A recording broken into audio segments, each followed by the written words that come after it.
ওই ইসরায়েলের ওদের বিরুদ্ধে জিহাদ, ওটা জিহাদ নয়, শুধু ওটা জিহাদ নয়, এটাই জিহাদ। প্রকৃত জিহাদ হলো এটাই, নিজের নফসের বিরুদ্ধে, শয়তানের বিরুদ্ধে জিহাদ হলো এটাই ভাই। আউযুবিল্লাহি মিনাশ শাইতানির রাজিম। আমার মূল কথা বলার উদ্দেশ্য ছিল মুসলমান। মুসলমান কোথায় ভাই? কোথায় মুসলমান? মুসলমান দেখতেছি না তো ভাই। দেখাই দেন আপনারা যে এত মুসলমান, কোরআন হাদিসের আলোকে এত মুসলমান আমাকে দেখাই দেন, বাস কয়জন পাবেন? 5 ওয়াক্ত নামাজ পড়ে কিন্তু মুনাফিক। বিশ্বাস হয় না?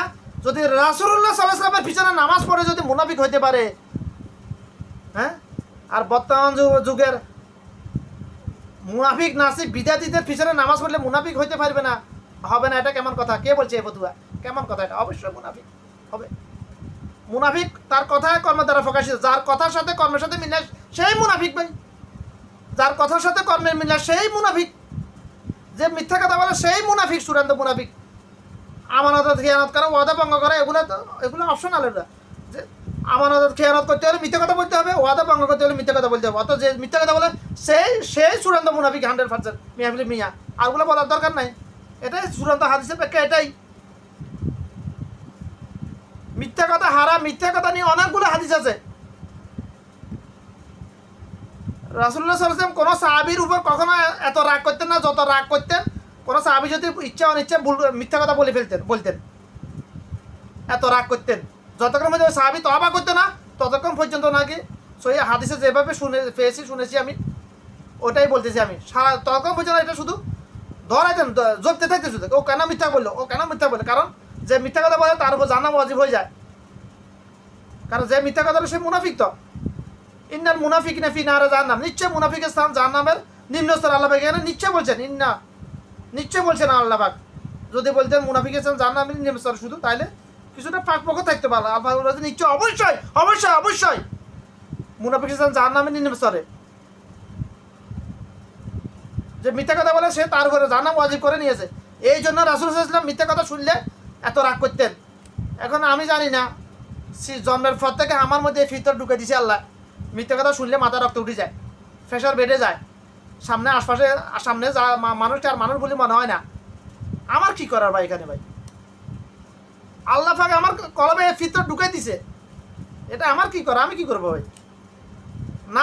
নাম ওমর না, চরিত্র ওমর ঢুকে দিছে, আমার কি করার ভাই? মেজাজ ওমরও ঢুকে দিছে, আমার কি করার এখানে? আমি তো চেষ্টা করতেছি কন্ট্রোলে রাখার জন্য, ঠান্ডা রাখার জন্য সবসময়। কিন্তু মিথ্যা কথা শুনলে আমার মাথা রক্ত উঠে যায়, আমার কিছু করার নেই।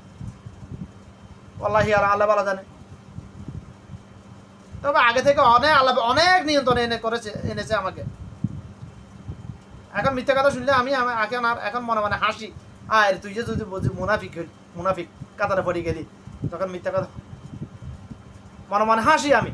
এখন মিথ্যা কথা শুনলে, আজ থেকে 2 মাস আগে আমি মিথ্যা কথা শুনলেই দাঁড়িয়ে যাইতাম আমি বসার থেকে, মিথ্যা কথা কেন বললি।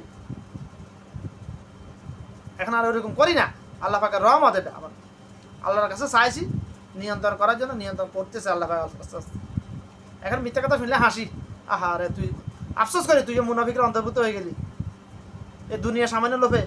আছে বর্তমান যুগে বেশি পায় আদম সন্তানের, মুসলমান নামদারি আদম সন্তান ইমান মায়ের খাইতে শুধুমাত্র একটা জায়গায়, টাকার কাছে এই সুনি ফয়সার কাছে ইমান মায়ের খাইতেছে, লাখ টাকার কাছেও না।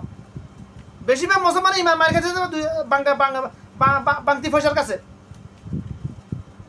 বাংতি ফয়সার কাছে, কোটি টাকার কাছে ইমান মার কাছে, এগুলো অল্প সংখ্যক লোক। বেশিরভাগ মুসলমান ইমান মার কাছে বাংতি ফয়সার কাছে, সুনি ফয়সার কাছে, বাংতি টাকার কাছে, 5 টাকা 10 টাকার কাছে, 50 টাকা 100 টাকা 500 টাকার কাছে ইমান মার খেতেছে। আহা রে মুসলমান রে, কিয়ামতের আলামত সবগুলা, সব কিয়ামতের আলামত এগুলা, কিচ্ছু করার না। আয় আফসোস, আয় আফসোস। ওয়াল্লাহি আল্লাহ ভাগে ভালো জানে কি হবে পরিস্থিতি। করোনা আসার পরে মানুষের ইমান যে হারে কমছে, মুনাফিকের সঙ্গে যে হারে বেড়েছে, আগামী 6 মাস 1 বছর পর কি হবে আল্লাহ ভালো জানে। পৃথিবীর অবস্থা জানি না, বুঝতে পারতেছি না, হিসেবে আসতেছে না, তুই তো হিসেব ক্যালকুলেশন করে কুলাইতে পারতেছি না আমি। করোনা ছিল আল্লাহ পাকের মানুষের ইমানকে একটু মজবুত করার জন্য। যারা ইমানারা হয়ে গেছে, মুনাফিক নাস্তিক কি করতেছে, তাদের কলবে আল্লাহ পাকের ডর বা ঢুকার জন্য, তাদের ইমানটা টিকিয়ে রাখার জন্য আল্লাহ পাক করোনা নামক আযাব দিয়েছিলেন। করোনা ছিল কুন ফায়াকুন, করোনা কোনো ক্ষমতা না মানুষকে মারার। করোনা হলে আল্লাহর হুকুম এজাজা, এজাজমান আল্লাহ কুন ফায়াকুন। আল্লাহ যাকে করোনাকে যাকে ধরার অর্ডার করবে, হুকুম করবে, তাকে ধরতে পারে একমাত্র। করোনার ক্ষমতা না মানুষের রু দেহ থেকে বের করার, আল্লাহর হুকুম ব্যতীত। কি ফেরেছে যদি করোনার ক্ষমতা থেকে মানুষকে মারার, যদি মাস্কের ক্ষমতা থাকতো মানুষকে বাঁচিয়ে রাখার করোনা থেকে। আমি তো মাস্ক লাগাই নাই, লাগাইছি এই দেশে শ্রোতার ডরে, পুলিশের ডরে, তাও এখানে লাগাই, জামিন নিচে থাকতে হয়। করোনার মাস্ক লাগাই দেয়, আমার দাড়িগুলো সব পাকা হয়ে গেছিল। মাস্ক আমি কখনোই লাগাই না, বাসা বাড়িতে কখনোই লাগাই না বলে, কারণ আমি জানি করোনার ক্ষমতা না আমাকে মারার। এটার উপর আমার 100% মিয়া ফিল্মিয়া ইমান আছে, ছিল, আছে, থাকবে ইনশাল্লাহ। আমি জানি আল্লাহ রাসূল সাল্লাল্লাহু আলাইহি ওয়াসাল্লাম বলেছেন, আমার কোনো উম্মত যখন অজু করার সময় হাতে পানি দেয়, তখন হাতের সকাল সগিরা গুনাহ জোরে পড়ে যায়, পানির সাথে চলে যায়, ধুয়ে মুছে সাফ হয়ে যায়। যখন মুখে পানি দিয়ে চোখের গুণাগুলো জোরে যায়, যখন পা তো করে পায়ের গুণা জোরে যায়। তো যে গুণা দেখার মতো যন্ত্র পৃথিবীতে আছে না, কিয়ামত পর্যন্ত আবিষ্কার করতে পারবে না। যে গুণা যন্ত্র দেখার জন্য পৃথিবীতে কোনো যন্ত্রই নাই, ওই গুণা যদি হাতে পানি দিলে সাফ হয়ে যায়, তো করোনা তো অনুবীক্ষণ যাতে দেখা যায়, তো করোনা কীভাবে আমার এই হাতে থাকতে পারে ভাই? আমি 5 ওয়াক্ত নামাজের সময় ওযু করেছি আমি, তো করোনার কীভাবে ক্ষমতা হয় আমার এই হাতে বসে থাকার, যেখানে গুনার ক্ষমতা নাই হাতে লেগে থাকার? করোনা কীভাবে লেগে থাকতে পারে? কখনোই না, সম্ভব না। এই জন্য আমার মধ্যে ইমান এরকম এসেছে।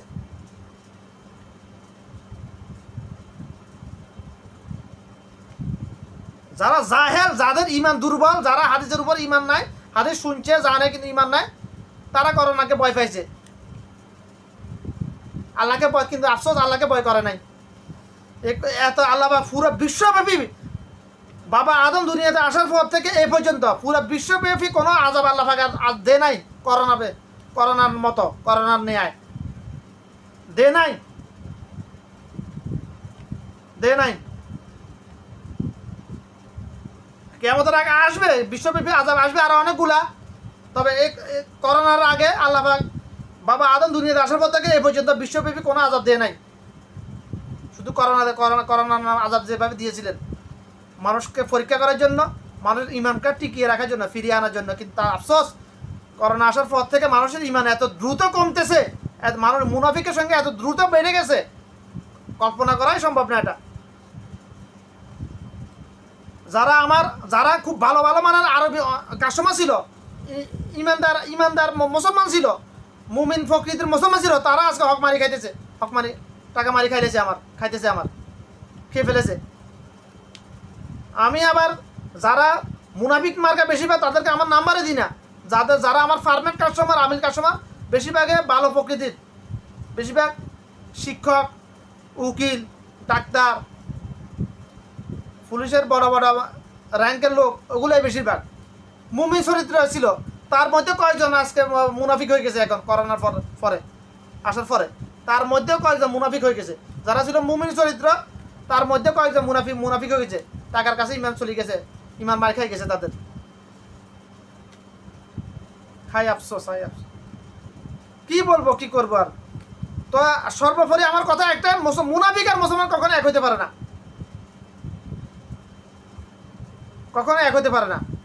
যে মিথ্যা কথা বলে সে মুনাফিক, যে আদম সন্তান, যে মুসলমান আদম সন্তান মিথ্যা কথা বলাকে শুকরের গোস্তের মতো হারাম মনে করতে পারে, সে কখনো মুসলমান হতে পারবে না, কখনোই সম্ভব না। ইমানওয়ালা হইতে পারবে শুধুমাত্র, ইমান আছে। তবে তার জন্য নির্দিষ্ট সময়কালের জন্য জাহান্নাম ওয়াজিব, জাহান্নামী নয়। যদি ইমান থাকে জাহান্নামী হবে না, তবে জাহান্নাম ওয়াজিব তার উপর নির্দিষ্ট সময়কালের জন্য।